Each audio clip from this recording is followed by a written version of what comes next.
আমরা এটুকু বলতে পারি যে বিএনপির চেয়ে জামাতের জনপ্রিয়তা বেড়েছে, এবং সময়ের আলোকে এই জনপ্রিয়তা বিএনপির আরো কমবে, জামাতের আরো বাড়বে।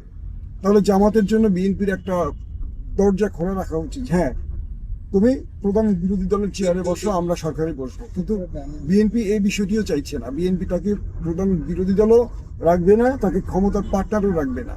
এটা জামাত নেতারা অভিযোগ করছেন, আমার কথা না। তো এই ক্ষেত্রে আসলে আমার কাছে মনে হয় যে বিএনপি এই একটি ইস্যুতে, ঠিক 1/11-এর প্রেক্ষাপটে যে গোয়ার্তমের জন্য বিএনপি এত বড় মাসুল দিল, এবার এসে বিএনপির নেতারা তাদের কিছু ভুল চিন্তা বা বাম রাজনীতি থেকে বা কমিউনিস্ট থেকে যারা উঠে এসছে বিএনপিতে, তারা কিছু ভুল রাজনীতির কারণে আমার মনে হয় দেশকে আবারও অস্থিতিশীল করতে পারে, এবং এই নির্বাচনটা অনিশ্চিত হতে পারে।